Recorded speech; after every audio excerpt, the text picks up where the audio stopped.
Relationship between different parts of society, different relationships between government and private sector and the third sector, and the emergence of new innovative ways to deliver public services, and we'll focus on impact bonds. And then secondly, we're looking at the emergence of impact investment specifically, and how that can address some of the critical challenges, and particularly around this idea of the funding gap, the $2.5 trillion a year estimated funding gap that we have in addressing the SDGs, and the need to look at how we can unlock different types of capital to address that, those critical challenges that we all face. So that's the two trends, and that's how we're going to structure our conversation. We're going to start off looking at this idea of reimagining the relationship between government and how they deliver public services and how they engage with the third sector. And then secondly, we're going to look at the emergence of impact investment as well. Okay, so secondly, I said I wanted to focus a little bit on getting some conceptual clarity. And these four terms are used a lot, and they are often used interchangeably, and they often mean different things to different people, depending on where you are in the world, where you come from in terms of the work that you do. And I'm not, as I said, trying to say that there is any fixed definitions, but I think it's important that we at least have a frame for our conversation this morning. So for me, social innovation and social entrepreneurship are the ideas, the beliefs, the values. They represent the types of skills we need to deliver a particular type of social change. And they've emerged really, really accelerated as ideas that are driving the way that we think about how to deliver social change in the last 10 years or so. Whereas social enterprise and social finance, these are the mechanisms, the organizational models, and the financial instruments that we can use to implement that change. And so it's important to make the distinction between those two types of, the two categories, social innovation and social entrepreneurship on the one hand, and the organizational models that we need that manifest those new innovations, and the instruments then that can furnish those organizations with the resources that we need to actually implement and effect change. So if social innovation is about systems, power and structures, social entrepreneurship is about the role of the market in driving that change, and then social enterprise is how that change happens, how we organize the resources to effect that change, and social finance is how we unlock the resources that we need to drive that change as well. And we've seen all kinds of terms that mean different things. So we've seen social business, profit with purpose, impact enterprise, responsible business, inclusive business. And we have this myriad of terms now which are really, I think, causing a lot of confusion, but also, I think, giving us a lot of hope and optimism about how we might reimagine the economy so we are able to address some of the challenges we face in the future. So hopefully that's given us a little bit of conceptual clarity to help us frame our conversation. That was the second thing I said I wanted to do. And then finally, I wanted to play a little thought experiment with you all in this room, if I may. If I have your permission. So I want to sort of go way back and reflect on some of the values that we hold and how these drive and influence the way in which we view social change and how we hope to bring about change in our communities. One of the key challenges or tensions that exist within this sector is how you balance the challenge of wanting to affect social change, particularly for social enterprise leaders, and also running viable enterprises that turn a profit. So how you balance this profit with purpose. And when thinking about this, it reminded me of my, well, it reminds me a lot of my philosophy degree. I studied philosophy for my first degree. And as any undergraduate will know, one of the key moral problems that you address as an undergraduate philosophy student is the concept of the good, what it means to do a good act. And it pits two famous European philosophers against each other. On the one hand, you have Immanuel Kant, and on the other, oh, there we go. You have John Stuart Mill. And I want to ask you just to reflect on these two ideas of how we constitute what is good. So for Immanuel Kant, the good act had to have a good intention behind it. So it didn't matter whether you achieved something good, you had to intend that good action from the outset. Whereas with John Stuart Mill, he didn't really care about the intention, he was more interested in the outcomes or the consequences of your actions. And this debate really lies at the heart, I think, of some of the questions around social finance that we're going to be exploring later today, and it relates to some of the values that we hold. So what I would like us to do just for 1 minute is turn to the person next to you, introduce yourselves if you've not met. If you have, then just remind yourselves who you are. And just take a moment to reflect on this question. Are you a supporter of Kant? Do you believe that the good needs to be intended to be good for you to construct a great society? Or are you uninterested in that? In fact, you're more interested in how we can achieve great outcomes. So take 1 minute, tell your partner what you think.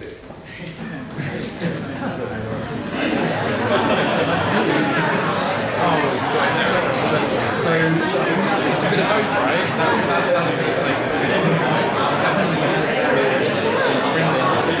But I don't think you've got to understand maybe why you're motivated to do that. Sure, touch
maybe stop you for a second. I'm not doing a very good job here. So you must forgive me for playing this exercise with you, but I think the fact that you were all talking suggests that it was that maybe we had some interesting reflections. I might just ask if anybody would like to just tell us something interesting about their conversation with their partner. And I might pick on somebody if nobody wants to volunteer. Anybody want to tell us what they think?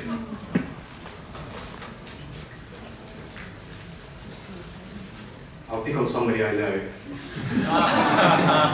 Yanto? Were you a Kantian or a supporter of Mill? We expected where you're going. So we thought you want to polarize the audience between one or the other. That's how it comes together both. Okay. Of course, it's more complicated than this, of course. So both. Anybody has a strong view either way? Tell us. My thought was that outcomes you can only measure afterwards, so that, but then you can't. You can. It's only an instrument for reflection. So it's always the intention that matters, because the intention, you can have the projected outcome to be included in the intention. Okay. Okay. Interesting. Any of our panelists, Enki? So Adam and I were talking, and we think it's both, but we need to prioritize Mill over Kant. Meaning, when we think about Mill utilitarianism, it's about scale, and it speaks to us more about the magnitude of impact. But Kant is also important because the intention behind the players involved in the project is incredibly important as well, because there are many challenges in pushing through social issues, so you need to make sure the intention of the players on board are aligned. Okay. Okay, so this speaks to the magnitude of the challenges that we're facing today and the need for scaled solutions, and you're going to achieve that by thinking about how you achieve those outcomes. Yeah. Okay, brilliant. Fantastic, thank you for that. And now I'm going to invite my panelists on stage. Please join me.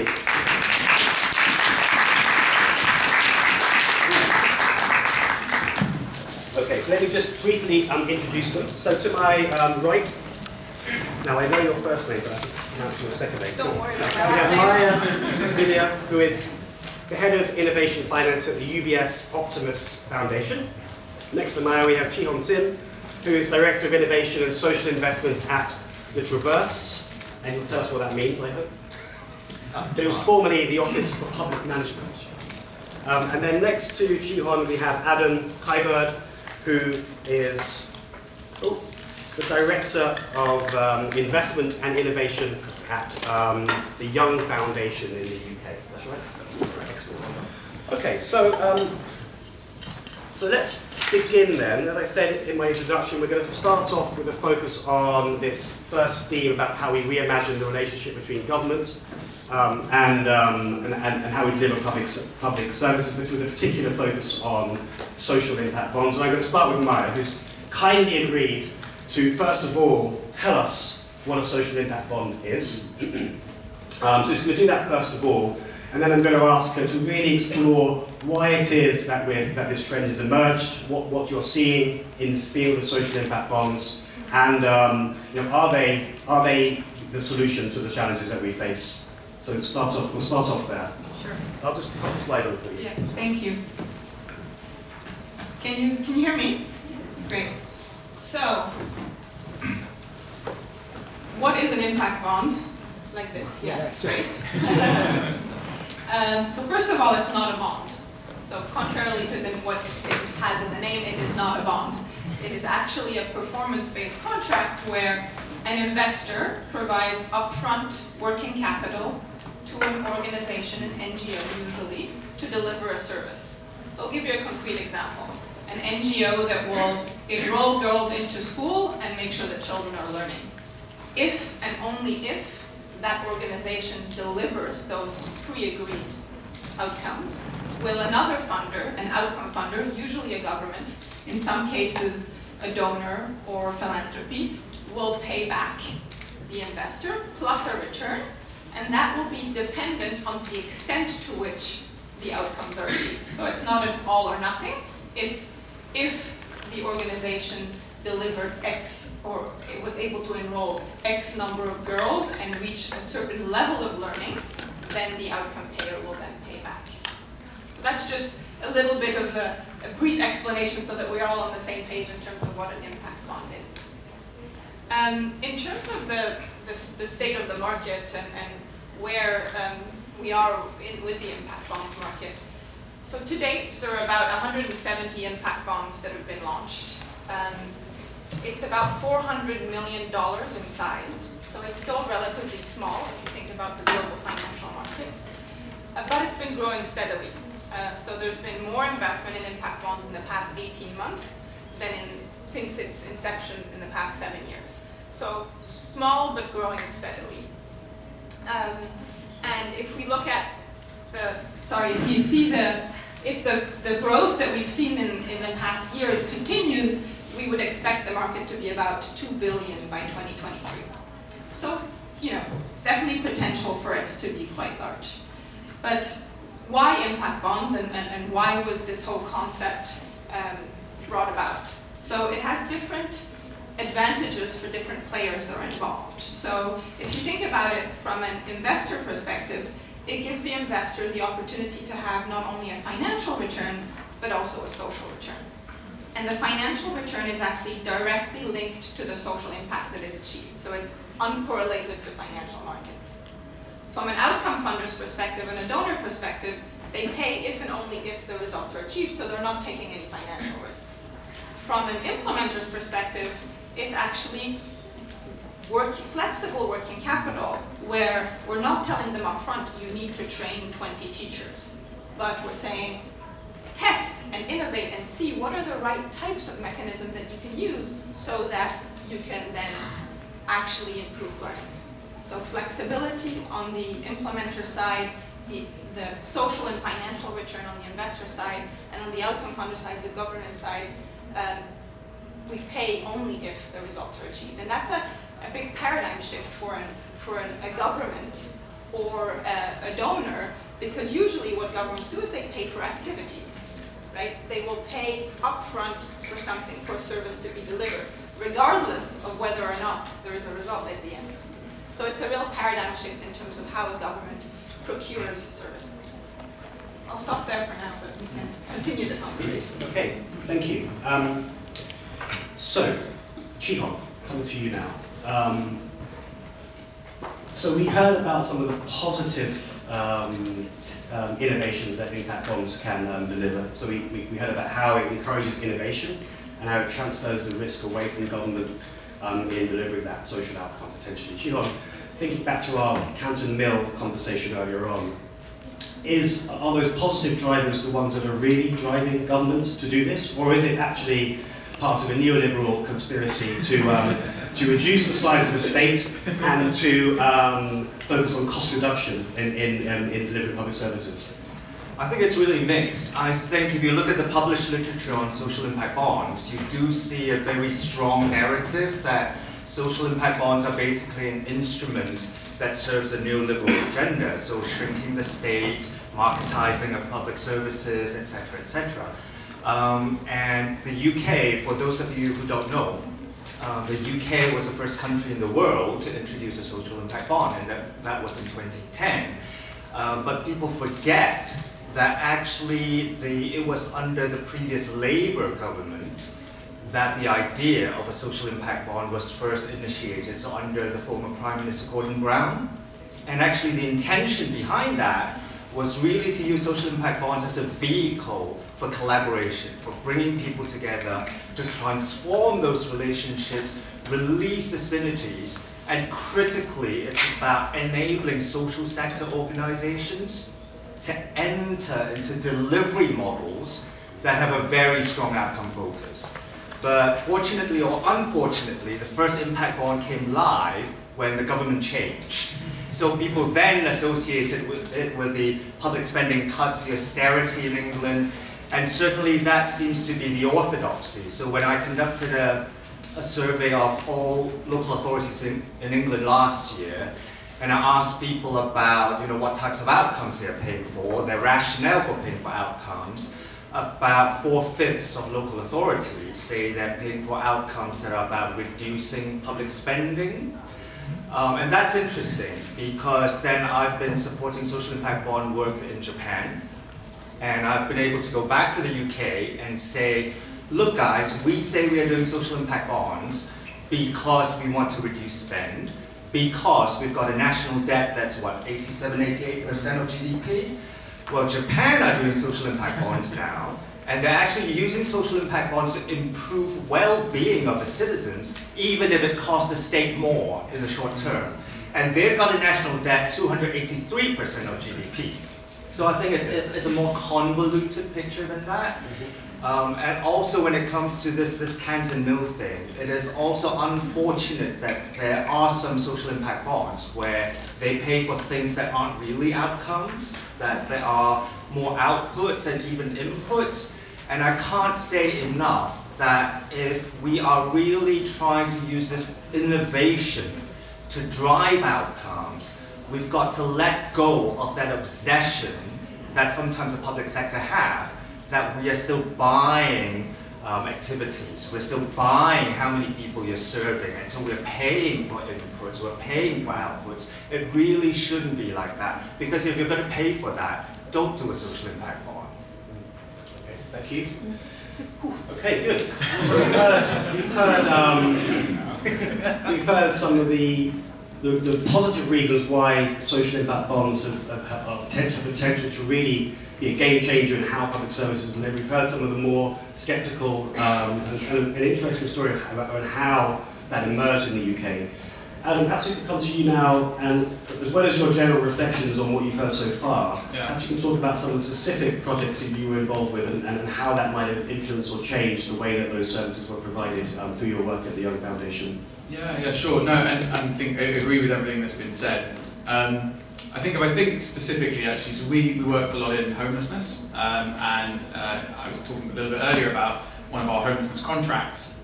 In the homelessness sector, typically, services contracts are really tightly prescribed. So we will pay you to open a hostel, we'll pay you more to fill it, and you need to keep these people safe. Right? That's the kind of typical specification. Actually, one of our providers we worked with, they asked the people in their hostel, are we doing what you want? Is this what you need in your life? And the answer came back, no. Right? Absolutely not. This isn't what we want. We're not. Our lives aren't changing. We want to leave the hostel.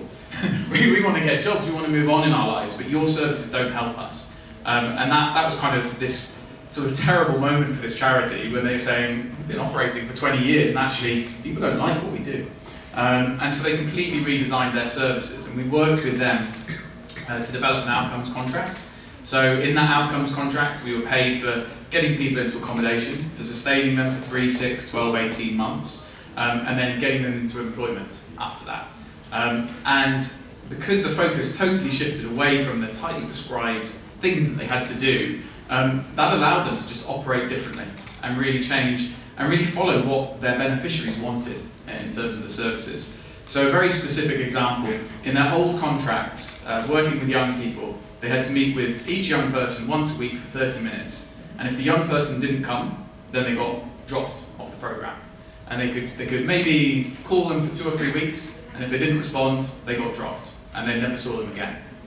On this one, well, it was completely flexible, so they would call them, they would show up at their house, they would sort of contact them in various different ways, provide some incentives. They said, look, we can meet at McDonald's and I'll buy you breakfast. How about that?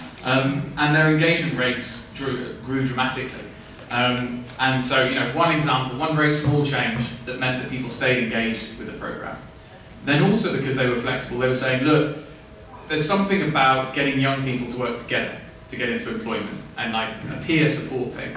So they said, look, now that we've got this flexibility, instead of housing them in a big hostel, let's get small houses and let's put 2 or 3 people together, and perhaps one who's in work and 2 others who are close to the job market but not ready, and let that kind of peer dynamic incentivize them. And sometimes it went really wrong, usually because someone didn't do the dishes. I think we've all been there. But there was one really good example of what the lady who was in work. She came home one day and she had a new handbag. And the others in the house said, well, where did you get that? She said, oh, well, I've just been paid by this job I've got. It's great. I'm making custard tarts. Custard tarts, like pastries. Anyway, by the end of the week, all 3 were working in the same bakery. And sort of the next week, there was another house working there. So the people on our program were responsible for 100% of the custard tarts manufactured in Huddersfield. But it's just a really good example that would never happen under the traditional contract, because it just, it wasn't in the specification that you had, and you didn't have the flexibility. So really, they were listening to what young people were saying. They were thinking laterally. They were saying, well, it's not typically what we've done, but let's try something else. And it really just drove so much better results. And that provider then went on to say to their government, actually, we want all our contracts to work this way. Right? We really think this works. Our employees love it because they've got flexibility and freedom. So we want this to be the way that we're contracting in the future. Great, thank you. I'm going to come back and have a few follow-up questions for you, but just want to remind everybody that after this next round, I'm going to come to the audience and get some questions or reflections from you, so please, to make any real difference. And secondly, reflecting on your role at a private bank, at a foundation rather than a private bank, what is the role of trying to get private capital in to bridge this gap? So, on the issue of complication, and is it worth it? I think maybe just following up on the example that Adam gave, I think we've now been involved as an investor in 3 impact bonds that are live. We're designing a couple more, and we're thinking about what next in terms of scale. So we really, as a foundation, think that our role is to test the instrument, look at what works and what doesn't, and then see whether or not it's worth iterating and then pursuing. Our objective is to try and, 1, bring in new money to the social sector, on the one hand, but also better money. And what we mean by better money is, how can we actually make sure that the money that we're giving actually has results? And I'm just going to refer to a stat that I think really blows my mind, and this is a stat from the US, where they spent $800 billion on social services. And when they looked at how much of that money actually had impact, they could say they only know of 1% of that. So I think just to reflect, that's shocking to not know how much of the money that you're spending is actually having any results. So I think the jury is still out in terms of, are impact bonds better than the alternative, which is providing a grant? There is not enough evidence out there to really conclusively say whether that is the case. But based on the little amount of evidence that we have, we know that 50 impact bonds have concluded to 50 impact bonds have concluded, and 48 have actually reached their outcomes. Out of 30 impact bonds that have made repayments, that have been ready to make repayments, only one has not made repayments. So in terms of results, it's encouraging to see that there's a positive trend. Now, what we know based on the Brookings Institute is that it definitely helps focus on outcomes. It definitely provides more flexibility to the service providers. Whether or not it actually crowds in new money is still to be determined. So there are some things where we know we have evidence that it actually works, others where I think we're still in the process of building more evidence. I just realised that my second question was for later, so I might save that. Okay, let's save that one for later. I wrote them both down and I'll save that one for a bit later on. Okay, so basically reflecting on our own experience, the impact bond that has concluded to date, it's been a 3-year impact bond focused on enrolling girls into school and improving learning. After 3 years, they've overachieved both targets of learning and enrollment. Based on that pilot, we've then developed a much larger impact bond where we're trying to see how can we not only invest in one service providers, but multiple service providers to see what is the right price for improving learning, so that we're comparing different types of models.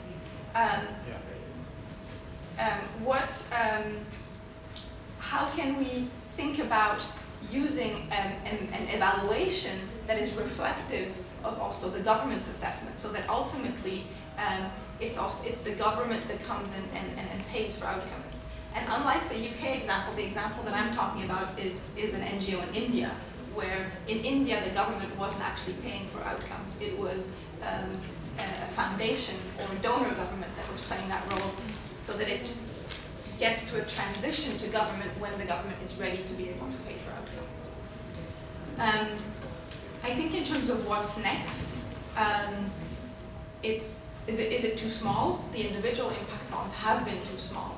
But, and Chih Hoong and Adam can talk more about the experience in the UK market, but on the international market, what we've done is brought together an impact bond working group. So we brought together key stakeholders in the space, donors, governments, intermediaries, implementers, to try and think about what are the 3 critical things that need to be done in order to push that market forward. One was identified as knowledge sharing platforms, so that people that are interested in this space can actually go somewhere and access those resources, and also build more evidence around what works and what doesn't. And that's been the Oxford University's Go Lab, that has a website that is live that everybody can access. So that was 1, knowledge sharing and evidence building. 2 was grant funding to help accelerate the market, so to build better and more impact bonds for people that need that support, so grant funding for that. And then finally, getting to scale by pooling funds.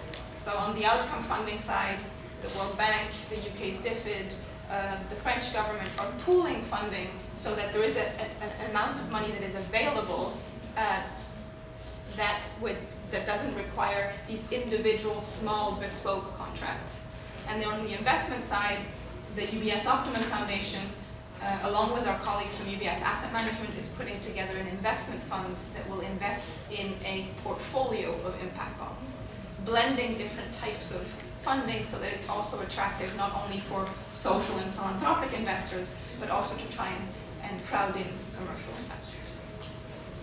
Right, I'd say something on the complicated bit, because I think anyone who has ever picked up anything on social impact bonds, you would see the words complicated and high transaction cost, high development cost. And I'm not saying that's not true, but I think we've got to have a more nuanced understanding of what that means. So what I would say about the complication and the cost involved in developing impact bonds is there's part of that cost that can be designed out as we learn more about how to design impact bonds. And certainly the UK, which is the most mature market for social impact bonds, there is specific evidence of how the design has become more efficient. So if you look at the area of children's services, so children in care, children on the edge of care, fostering, adoption, etc., the first social impact bond was the Essex County Council one. 2012 it was launched. And that social impact bond took 23 months to develop. It cost more than £300,000 at the very conservative estimate. But since then, the model has been established. It is now considered a mature area for social impact bonds in the UK. So we've got a big cluster of impact bonds around children's services. And now the development time of a typical children's services social impact bond in the UK has dropped to between 6 to 8 months. And the development cost has also gone down considerably. And what you also see is the pricing mechanism also becomes more finely honed. So how much should you pay for avoidance of being taken into care? And interestingly, the expected rate of financial return has also come down because the risks have also come down as the model has matured. So I think the complication thing, we need to be nuanced. Whereas we in the UK are now pushing social impact bonds into areas that we've never done this before. And why would you expect that to be simple? You know, so obviously if you're doing it for the first time, it would be more complicated, it would be more expensive.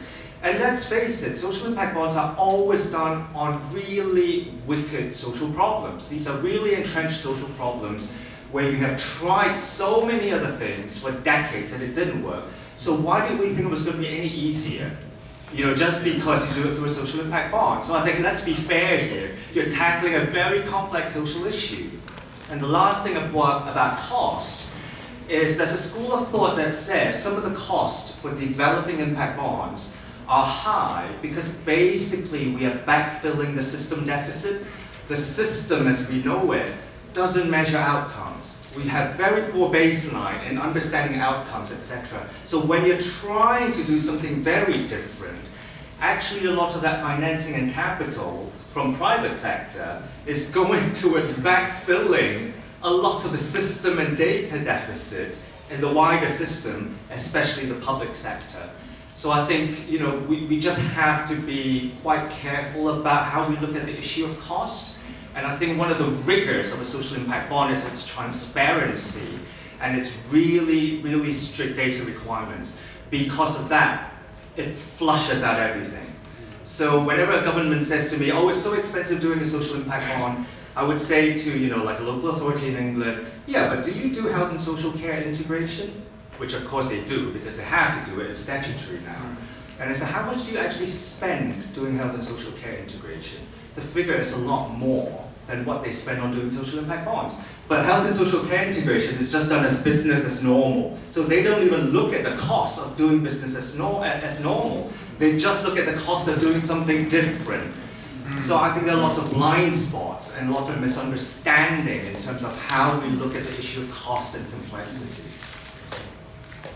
Great, thank you. So I had a couple of questions, follow-up. Maybe I'll come back to you, Maya, on one, but I'll also get your reflections on it first, Adam. The first one is around the cost. So how do you cost these outcomes? And a specific one for you, I'd be keen to understand, you know, how you costed something where that service wasn't even being delivered. So the difference between emerging markets and developed markets. In the UK, for example, we know how much it costs to put somebody in prison, how much it costs to put somebody through the criminal justice system. So we can quite accurately, and I'm looking at these, I was nodding, quite accurately sort of work out those costs. Whereas in the context of India, where those social outcomes weren't even being delivered, how did you come up with that cost? I'll be interested to reflect on that a bit.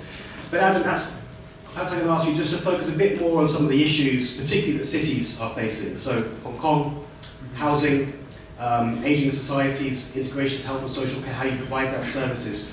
What sort of innovations are you seeing in the area, in some of these critical challenges that might be shared between Hong Kong and in the context of the UK?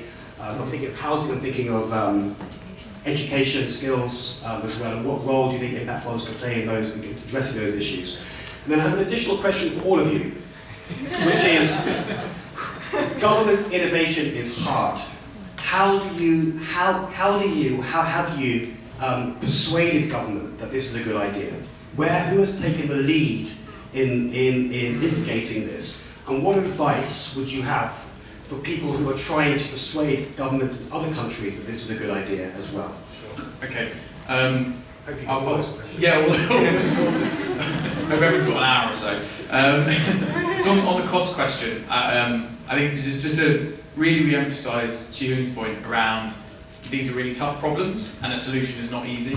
And I was working with we were talking about children's services, I was working with a head of children's services at a Midlands local authority, and she was saying at the moment, one of the cases that she's working on is removing a child from a mother, and she had removed that mother from her mother 25 years before. So it's intergenerational issues which haven't been solved by the current systems and processes, and the cost of those removals is millions and millions of pounds over the lifetime of those children, one family, and there's many families like that. So I think her view was, yes, this is a new expense and it's a different expense, but we have to think about different models if we are going to actually tackle some of these really, really, really sort of tricky social issues. I think on the cost and how you define the cost and how you measure the cost, that's actually a really hard question. And you kind of think, you think that the UK might be more on top of this. I don't think it is. And we've got a few efforts at doing that, something called the unit cost database, which is the price of everything. And that's it's a huge step forward when it happened. It's a tremendous piece of work. But it needs a lot more effort and time and energy to really dig into the social costs and the valuations of different social outcomes. So I don't think we're necessarily there in terms of how we think about this, largely because most social issues and people who have social challenges, they don't think about themselves as a healthcare user or a judicial services user or an education user. They are covering services across different government departments. The government departments don't think in that joined up way. So you get very kind of particular views of this is what it costs health for this person, this is what it costs the social services, and therefore you get very partial information on what the total cost of an outcome is. So I'm sure Chih Hoong has had this conversation 100 times. We'll say, well, actually, if you house this person, turn their lives around, it saves the local authority £1,000, health £2,000, the government work department £10,000. But you're in the local authority and they say, yeah, but it saves us £2,000, and we can't pay the £5,000 you need for this program because we don't have the money. So I think that's one of the really, really tricky challenges we're certainly facing when we think about kind of valuations and costs and that kind of thing. In terms of how do you persuade, it's a really tricky one. These programs are quite a lot of effort to set up. Particularly in the UK, we've had 10 years of austerity, which has meant a lot of the kind of leaders around thinking, around contracting and that kind of thing have left some key positions. So what you really need is political will. And where does that political will come from? It can come from a few places, but certainly leadership of local authorities, central government leadership, and basically political will that kind of says, even when this is 23 months in, and everyone's asking questions about why we're doing this, actually, we stick with it because we know we're going to learn something, we know it's going to work.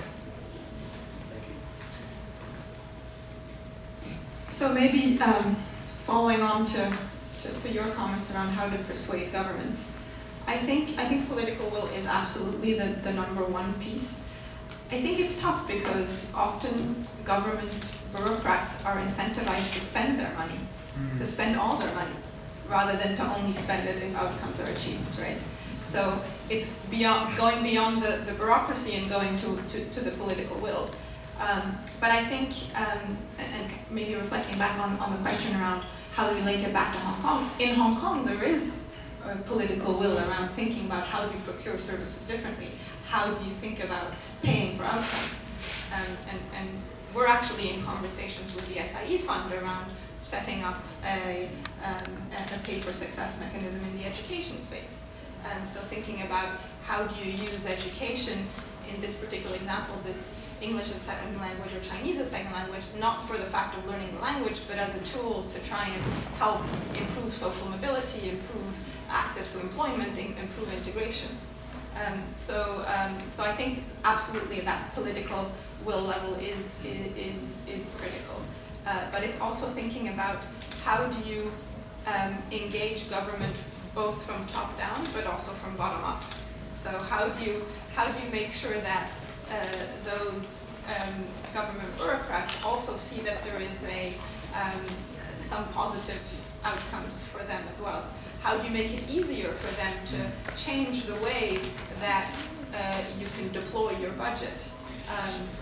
Give you an example, we were working with USAID as a government donor on an impact bond to improve maternal and newborn health in India. They actually had to go to Congress to get a special approval for them to be able to deploy their budget over a 4-year period, and not for a fixed amount, but it will be flexible. So how do you enable people that are in those positions to be able to change the way the system works? You asked about costs and how do you price outcomes. So agree, it's a very difficult one. I don't think we have the answer yet. I think we're still in the process of trying to introduce what in the UK has become a rate card.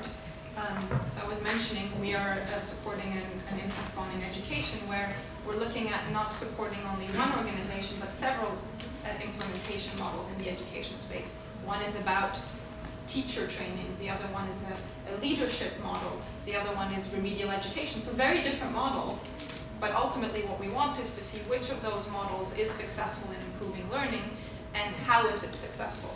So we looked at what is historical evidence that shows that they've delivered outcomes, how much have they paid for those outcomes historically, and then trying to price it at the right level. So in this first pilot, we actually haven't priced the outcome in the same way for these different models because the cost of delivering a more indirect leadership model is very different for the cost of delivering a very intensive direct remedial education model. So looking at different prices per outcome and setting different targets.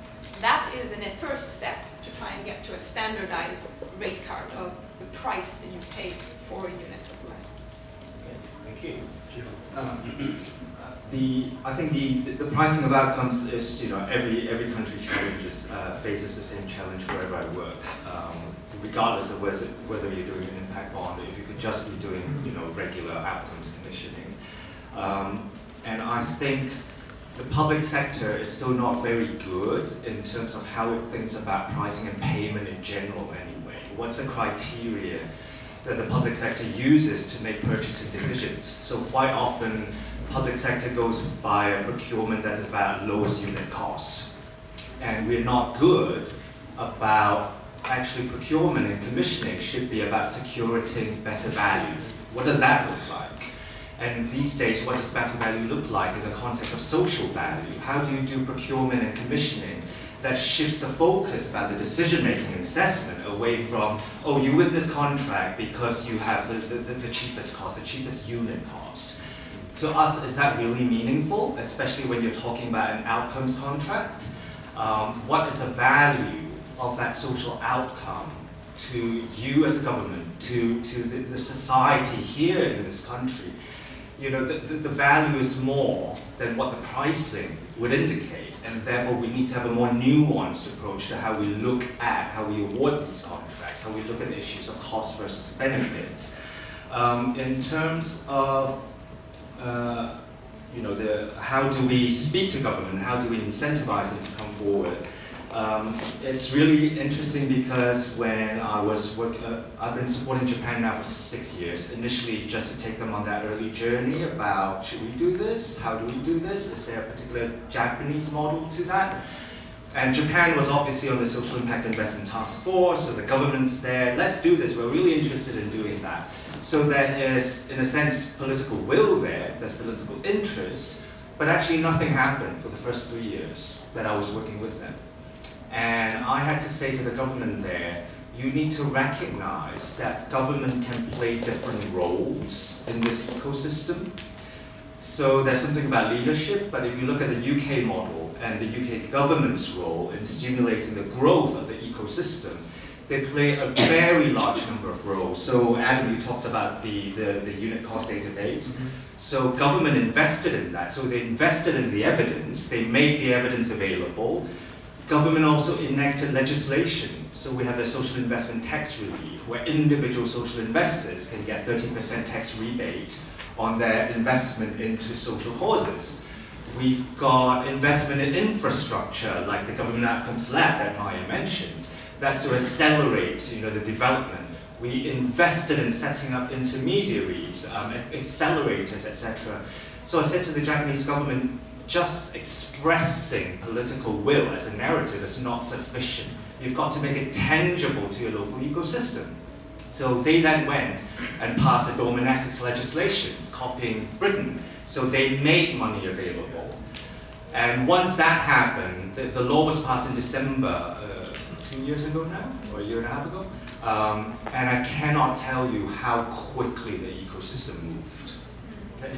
But that's only the start of it. So you need to look at your local ecosystem here, about who is in the picture, who can do what. It shouldn't just all be government, but who are the players here, because your players will be different. Just like when I work with Abu Dhabi now, their players are very different. You just have to tailor it to the local system, bring the players together in different ways, or get them to see that they can play different roles that they don't normally see themselves playing. The leadership issue is very interesting because I think we need to reframe the narrative around leadership from government, because it's really, really linked to risk, and government is very, very risk averse. So again, drawing on the Japan example, the Japanese government actually unwittingly went into social impact bonds because they actually slightly misunderstood social impact bonds. So they thought doing a social impact bonds means you're guaranteeing success. So we can tell people we can guarantee success. And of course that's not the point. The point is that a social impact bond, you just don't pay when things don't work. It doesn't guarantee you that things will always work. And so when they did little experiments early on, and they didn't quite work, and they didn't quite work actually because the government was still doing it very much through the usual public sector mentality. So those little pilots didn't work. And for those of us who understand the Japanese culture, there's a huge shame attached to things not working. So people didn't want to talk about it. It was all hushed up. And it literally took me a year and a half to get people to start talking about it. And you have to reframe the narrative about what leadership means. A real leader in this case is the one who steps forward. It's a chicken and egg thing. Who's gonna be the first to step forward? And by stepping forward, you're sticking your neck out because the risk of failure is so large. A true leader isn't one who succeeds all the time, but it's one who fails and learns from that. It's not a problem to fail, it's a problem to fail and not learn from that. So I think we need to create that safe space here. When I work with governments all over the world, the one word I always use is, I need to create a safe harbor. And actually, that's what Hong Kong is. It's a safe harbor, actually, in real terms. So you need to actually create that safe harbor for the different ships to come in, because they know that we are holding that risk as a collective. A SIP works best when it's a collective management of risk, and it's a collective leadership approach. Thank you. Wow.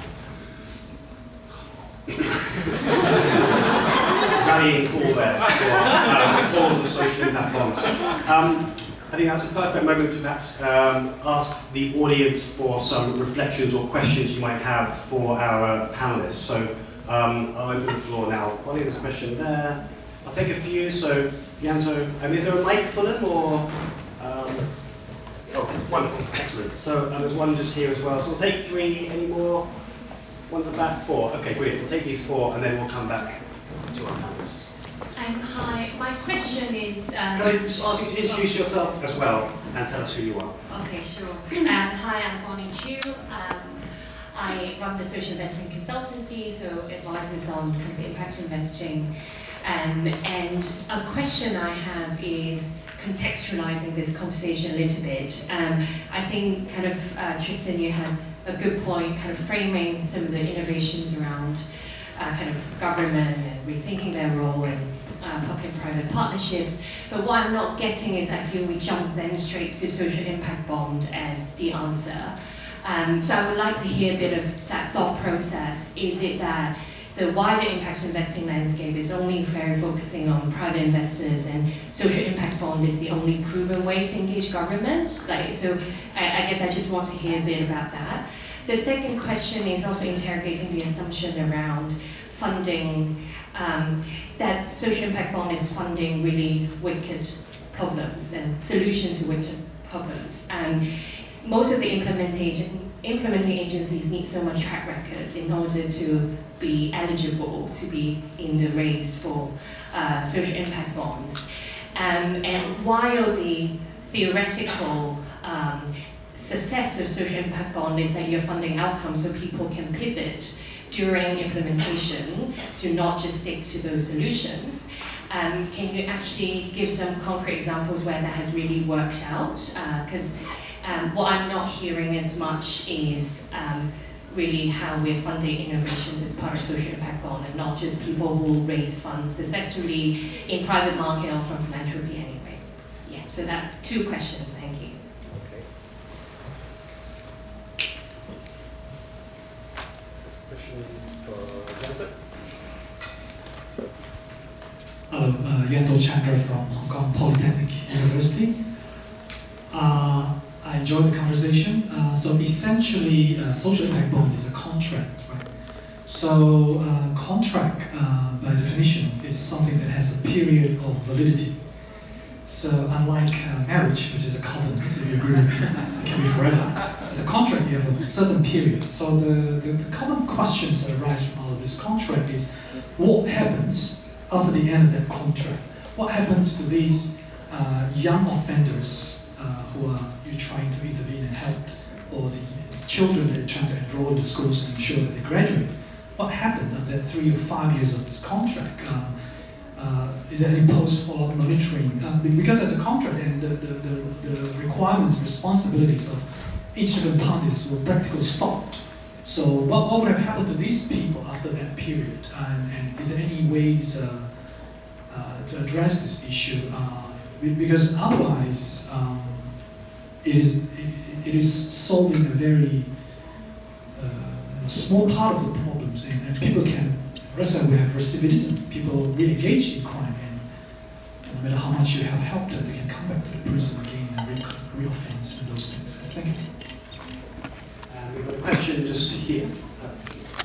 My question is back to you, and thanks for the context on the neoliberal, the suspicion of a neoliberal agenda.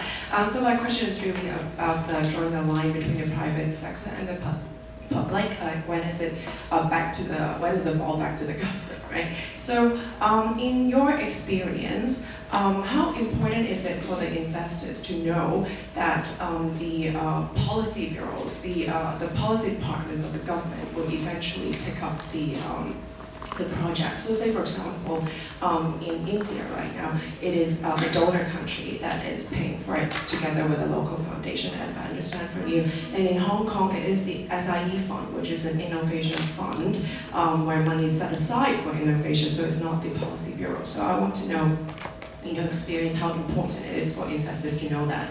And second question is, as this gentleman, Chih Hoong, sorry. Yes, Chih Hoong. So you mentioned that a lot of the private money that is going in right now is for backfilling, essentially doing a lot of the infrastructure that perhaps the public sector or the system should have done in relation to data, say, for example. So how much of what you're doing right now would also involve, say, pushing for better open data policies so that it would really help the social innovation field to grow? Thanks. Fantastic. And we have just one question at the back.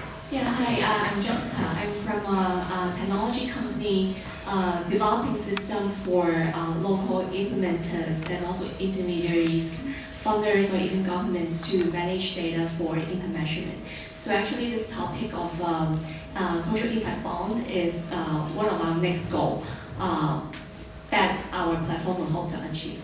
So my question is relates back to the complications and also costs of designing impact bond. So I'm interested in, like from your perspective, how do you define or how do you confirm the outcomes of a project?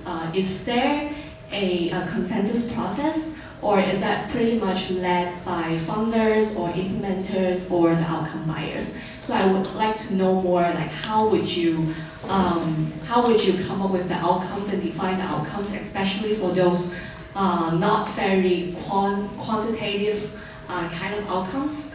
How would you define those? Thanks. Okay, thank you. So, there are lots of questions there. I won't ask you to each try and cover all of them.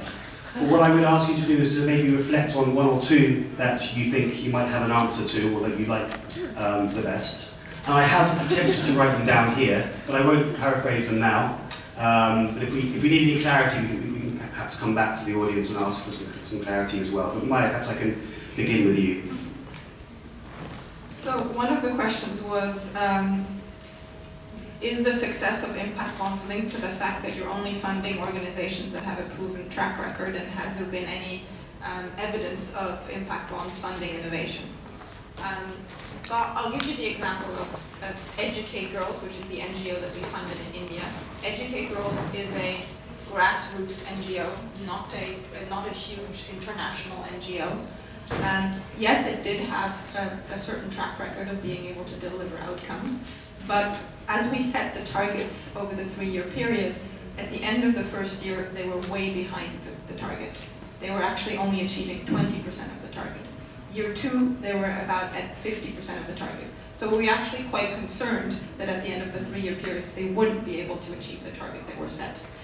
And the reason why they ultimately did achieve the target is because they completely, shifted the way they do their performance management. So they implemented a performance management system that allows them to collect data on an ongoing basis, analyze that data, and then make course corrections as they go.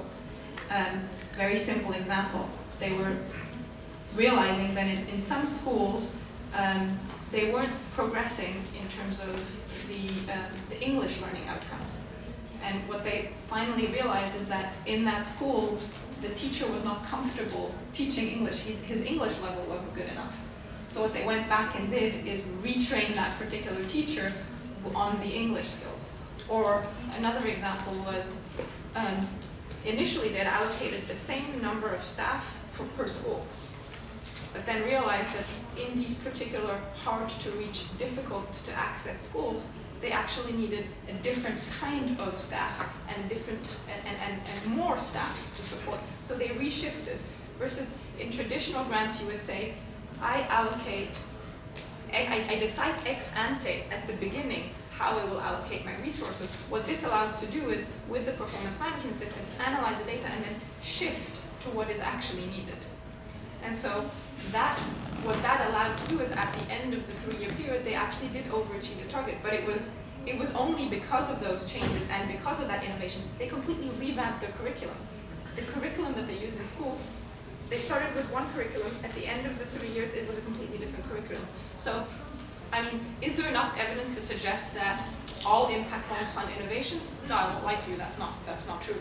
But I can give you at least a few specific examples where innovation really played a key role in actually enabling the organization to reach their targets.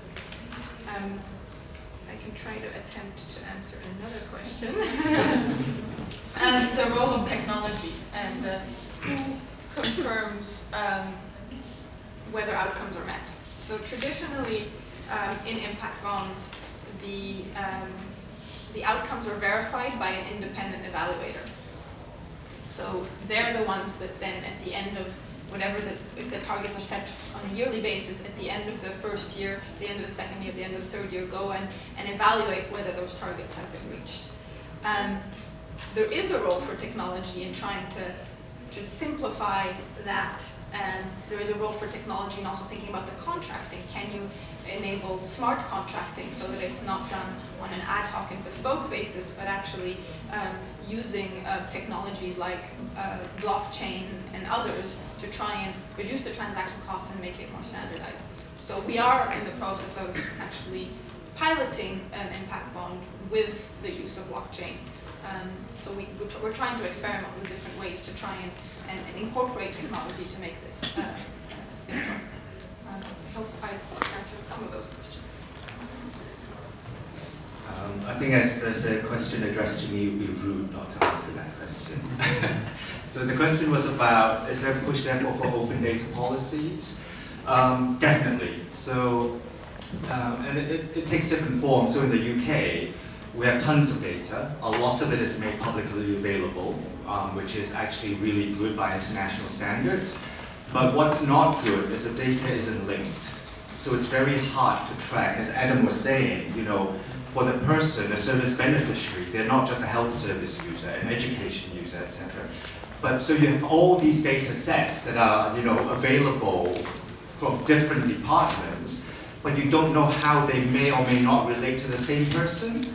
So a lot of the work in the UK recently has been focused on joining up data and how big data could come into that in terms of linking data up at an individual level, which would be a very powerful tool to track how an individual moves through the system.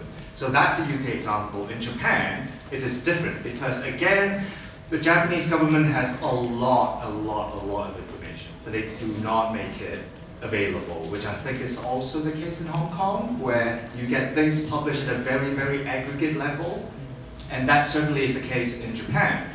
So the social impact bond movement, in a sense, there is really putting pressure on governments in terms of, well, if you say you really want to change outcomes, then, you know, we need to all be better at understanding what the baseline is, and therefore how do you assess the change. So actually by engaging in the social impact bond project, the Japanese government unwittingly subjected themselves to the pressure of actually making data more available.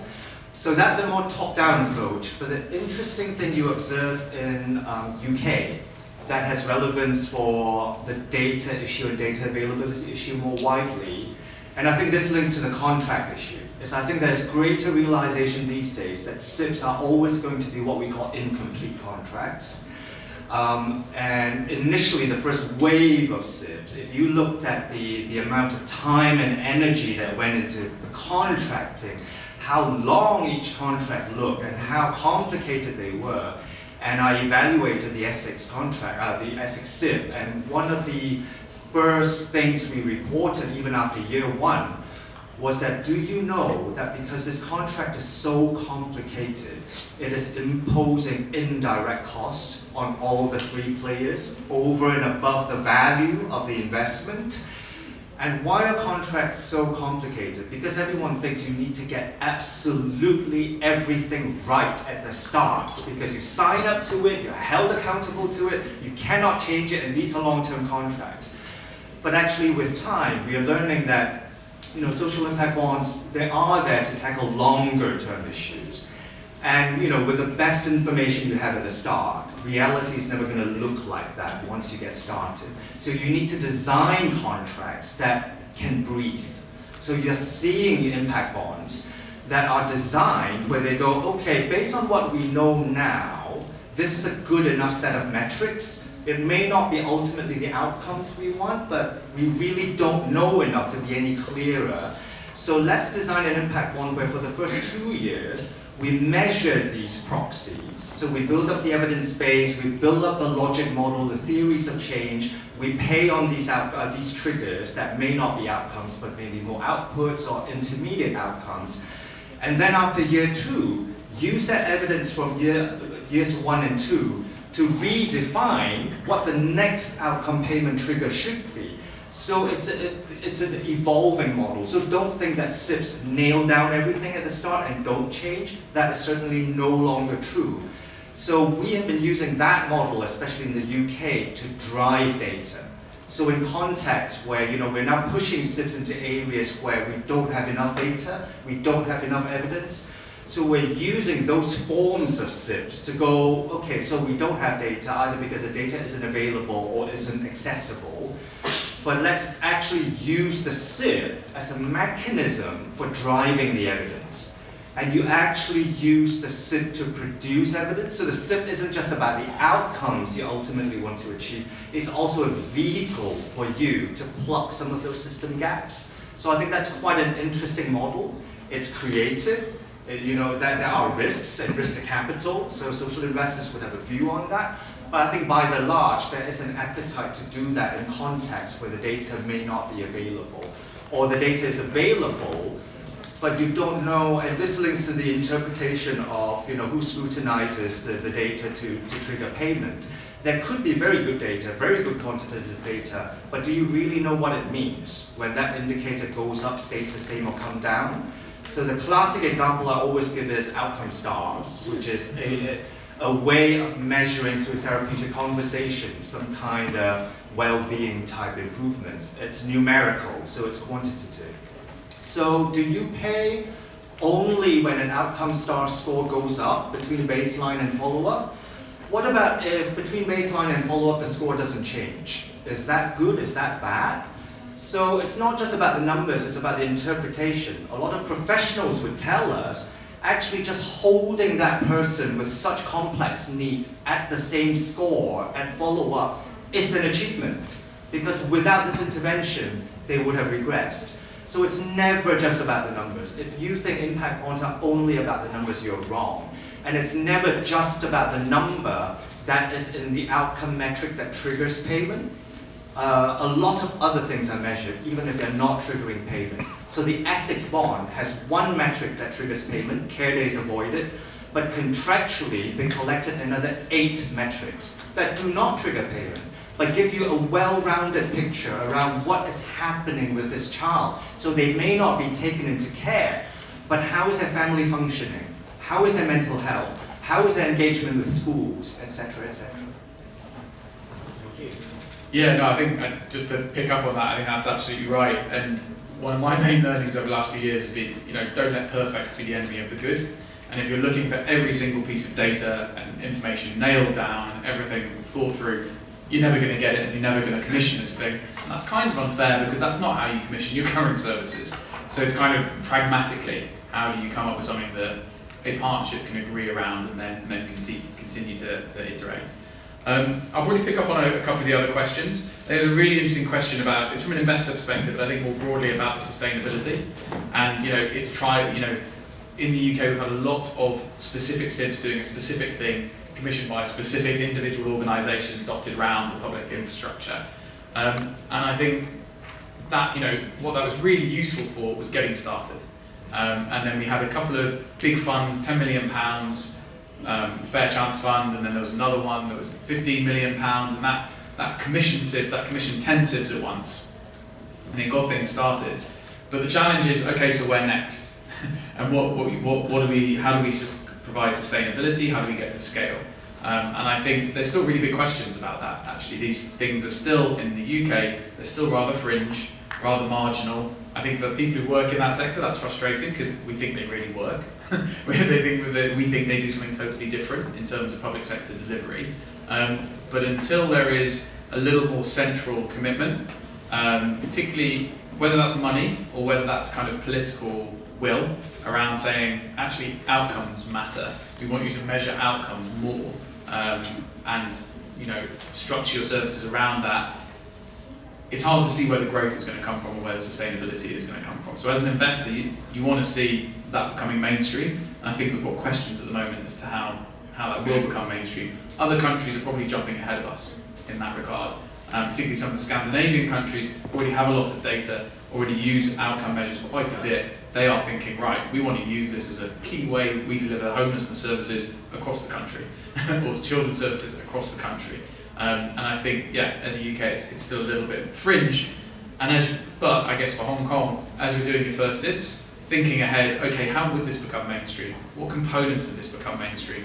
What information systems and data do we need to collect over the next 5 years to prove this works and to really get traction at a greater scale? The other question I'll pick up on is the PPP question. So there are lots of forms of PPP, public-private partnerships, and SIBs are just one of them. I was talking earlier about a private finance initiative in the UK, which was a model getting lots of private finance to fund building of hospitals. It's very controversial. It's seen as very expensive in retrospect. It's seen as not having a good balance of risk and reward. Too much reward for the investors, but not enough risk, and not really taking into account some of the social metrics. So public healthcare systems change. Maybe you need to open a new hospital over there and close this one. It didn't enable that because of the costs and the penalties and the contracting and the inflexibility. So I think there are lots of forms of public-private partnerships. Where SIBs are quite helpful is they have some elements which I think are useful across all different kinds of public-private partnerships. They bring in social value, the measuring of outcomes as a core component, so both investor, provider and the government are aligned in terms of what they're trying to achieve. There's flexibility built within them. The fact that you're paying on outcomes means provision has to be flexible. It just does, because things change and you learn stuff. And then also the kinds of investors you're bringing in. They want their money back. They would like a return, probably sub-commercial, but they also care very much about the social impact. So again, you've got alignment between different actors. So I think, as you look at public-private partnerships in different spaces, even more infrastructure, and particularly social infrastructure, how do you take some of these really interesting, exciting components, which are quite extreme in the SIB format, 100% on payment and outcomes, that is quite extreme. How do you take elements of that and incorporate that into other public-private partnerships? Great, thank you. Right, I had hoped to split our conversation in two, but we are now running out of time. But I will like to spend the last 15 minutes or so perhaps focusing on the second trend, the second theme that I outlined at the beginning, which was this this need to unlock different types of capital to address some of the problems that we are facing today. So perhaps I can start with you, Maya, and given your role, as I mentioned earlier on, working for a private bank, how do we unlock that private capital, and what is the role of that capital in addressing particularly the SDGs, but more broadly some of these entrenched challenges? So thanks. So you mentioned before, obviously, there's that 2.5 trillion annual gap to reach the SDGs, and we know that both, government funding, donor funding, as well as philanthropy is not enough to actually bridge that gap. So private capital is essential. We know that actually that gap actually represents only 10% of global financial assets. So it is, in terms of scale, private capital can help to solve the problems. I think there's been a lot of positive momentum around private capital helping to achieve the SDGs. I think, excluding harmful industries, minimum standards around environmental, social, and governance issue, impact investing in high growth industries, whether that be renewable energies or local financial services. But I think, at least for us as a foundation, what we try to reflect on is how much impact are those, is that private capital actually having? To what extent is it actually reaching the most marginalized communities? How can we think about impactful solutions rather than investable opportunities? So are there ways that we can change the paradigm of private investments for catering to the needs, the return needs of the investor community, to really thinking about maximizing impact? And there was a lot of conversation yesterday also on the main stage around paradigm shift. I think one way that we've started thinking about it is how can we provide incentives both to social enterprises as well as to investors to focus on outcomes or impact. So taking a page from the impact bond models and rewarding not only the financial performance, but also rewarding the focus on outcomes. So providing a bonus payments for the social enterprise, providing a bonus payment for the investor. So that, give you a very concrete example, we're funding an organization called Impact Water in Uganda. They're providing clean water to schools. The more clean water they provide to schools, the less interest they have to pay back on their loan, and the more return the investor gets. So really providing that to try and help shift, and for the social enterprise as well as the investor, risk, so that you make the risk and return profile more attractive for those commercial investors to bring them on and to crowd them in. So I mentioned the Impact Bond Fund is one of that blended finance vehicles that we're exploring, but blended finance is being used in a number of different sectors to try and crowd in more commercial capital in more investments. Okay, great. Thank you. Chih, I'll come to you, if I may. And just perhaps picking up on that idea of changing the paradigm and reimagining the roles that different players play in this ecosystem. What sort of trends are you seeing in this space, and in terms of these reimagination of the role of the private sector in addressing social problems, or reimagining the role of civil society or philanthropy in addressing these problems? I like to use the word reimagination because I always think anything to do with these sorts of issues we're talking about, not just impact bonds, has to do with the imagination. And I don't want to overlabor the point, but I don't like it when people start talking about impact bonds as a financial instrument, as just a set of contracts. I mean, they could be that, but the principle behind it is so much more. So it's about that creativity that's unleashed when you bring different worlds together. So one of the interesting things I observe is people are getting creative about roles. So it's not just, typically we say, oh, I go to you because you're an investor. I go to you because you might be an outcome payer. I go to you because you're a service provider. But what we're starting to see in recent years is that people are wearing different hats. So we've got outcome payers who are now also thinking that they might be investor or part investor. And certainly one of the first homelessness bonds, one of the service providers was also a co-investor, the secondary investor. And now we're getting impact bonds where the outcome payers are not governments. So it's like, who has a role in this market? Because ultimately, all it says in the impact bond model, for instance, is someone willing to pay for outcomes, or someone willing to invest with the upfront capital to take the risk. It doesn't say these people have to be only these sorts of individuals and organizations. So I think we need to be freer and more creative with that. And that means breaking down those silos that normally hold us down. And one of the great things you start seeing is the role of bridge builders. Because I think this world is still quite siloed. You get the investor world, you get the outcome payer world, you get the provider world, and actually things work best and you can bring people together. Those worlds don't simply come together because you say we want an instrument that brings you together. You need people that weaves those worlds together. So I always call them bridge builders. And I always say to Anki, you're a bridge builder. You bring different people together. You spot the different connections that may be there, that aren't currently there.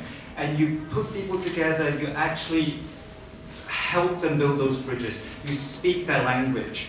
You are credible in those different worlds. You create that safe space for them to come together. So I think that's really interesting.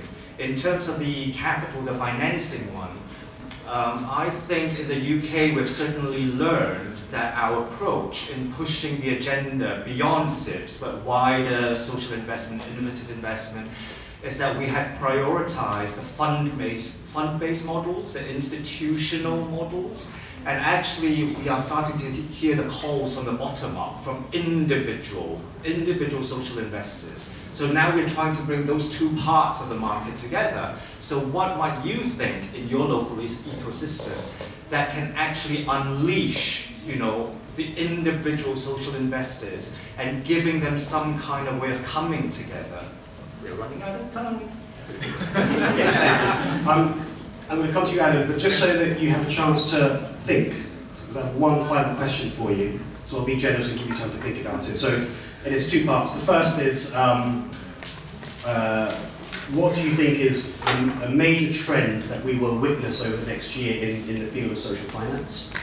And secondly, what one thing would you like to see change to accelerate to accelerate the field and to really create that system change? Adam, Yeah. I have a slightly tweaked question for you because it's something I'm particularly interested in. And the question is, we hear this figure, 2.5 trillion, Yeah. and it's bold, it's big, and it makes people sit up and listen. But my question is getting more money enough? And does impact investment actually have the promise of challenging the systems, the very systems that we need to change in order to really address these challenges? It's a really good question. Well done. So 2.5 trillion is just the most ridiculously big number. And then when you look at the impact investing space now, I think it's 50 billion or something, also a big number. But I think you have to ask, for it to be impact investing, it's got to behave differently, right? It absolutely has to behave differently. So for it to be helpful finance to solve a social issue, it's got to work in a different way. And I think that means one of a couple of things. It's either got to cost less, or it's got to have different priorities and bring something else to the table and care about the underlying problem it's trying to solve.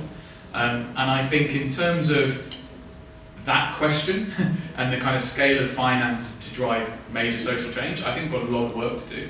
Because I don't, you talked about the spectrum of capital before. I think there's a lot of people with commercial money that's interested in doing more impact, but actually doesn't necessarily know how.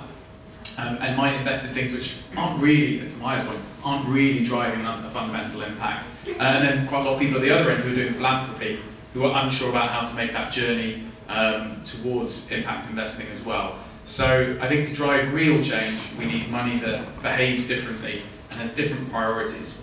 And I think to just tie off the major trend and the one thing we'd like to see, I think for me, underpinning both of those is progress around impact measurement.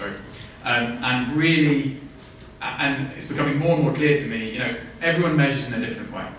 Everyone has their own terminology, everyone has their own structures, everyone has their own analysis. And I don't think that's particularly helpful to the world. Now, there's some really good initiatives. The Impact Management Project is one. There are many others out there that are trying to bring some consistency and some coherence and some standardization to how we think and talk about impact. But until we do that, it's hard to ask commercial money to make that trade-off. Because it's got to make a trade-off to buy impact. If we're not clear on the units of impact that they're buying, I think that's quite difficult. So for me, that's kind of the one big thing I'd like to see change. And I do think things like the Impact Management Project, and there are other really interesting initiatives out there that are attempting to quantify this, and really, making the best use of data, making the best use of technology to be able to understand some of these softer behaviours and changes, and starting to package that in a way that will never, with finance returns, you get 10% return or 20% return, you know what that means. With impact, it's much more difficult to articulate that. But if we can make progress towards that, then I think we'll, in terms of the 2.5 trillion, we'll get a good degree of the way there. Thank you. And just to a little plug on the Impact Management Project, one of their key partners, the Social Value Alliance, has their annual conference in Taipei on the 4th and 5th of December. So anyone who's interested, please make your way to Taipei for 2 days for that conference. Maya, let's start with you. Sure. So, in terms of trends, I think what we're seeing is a trend towards funding evidence-based solutions. And I think you might have heard the Nobel Prize for Economics was given to Esther Duflo, Abhijit Banerjee, and Michael Kramer. I think that is a sign that we're moving more towards evidence-based solutions. So I think that is a key trend that we can't ignore. I think in terms of change, I think I'll agree with Adam on this. I think the impact measurement piece, I think, is critical. I think it's around how do we make sure that investment is not based on risk and return only, but risk, return, and impact. And that links to that impact measurement piece. And something that I said before, for me, it's around funding the impactful solutions and not the investable opportunities. So looking for what is the solution that we're trying to fund, and then finding the right capital to fund it, rather than just looking for opportunities that you can invest in because they meet your return targets. Chih Hoong, final word from you. I think in terms of trends, from the government side, absolutely mirrors what Maya has just said in terms of the investment world, where at a recent meeting at Treasury, HM Treasury in the UK, there was consensus across government in the UK that it's not just about doing impact bonds, but actually across all areas of government business, they would like to do more business as usual based on outcomes focus. So I think that drive towards outcomes is that big trend that's mirrored on all sides. And I think because of that, yes, the impact management is really important, but what I'd really like to hope to see is that we are clearer and less lazy when we talk about things like social financing, social investment, where the narrative is, oh, if you want to make money and do social good, do this. And I think it's so simplistic, and actually there's a whole spectrum in that space where, in social impact bonds, you're not guaranteed a return. It's contingent upon the outcomes being met. And then there's some kinds of impact or social investing where the people don't even check that the impact was actually achieved, that we just assume that they're achieved. So I think if we're so lazy about it, we're just going to do the market a whole great disservice when it puts people off and think this is just wolf in sheep's clothing. So I think we need to be smarter and clearer and more responsible in how we talk about things. Wonderful. And we are just about out of time. So thank you very much to my panelists today for a really insightful and rich conversation. We look forward to watching the space in Hong Kong over the next year or so. Hopefully next year we'll be able to talk about some practical examples of some of these innovations we've been talking about today and reflect on how they've developed over the next year. But thank you very much once again to everyone for joining us this morning, and enjoy the rest of your conference. Thanks.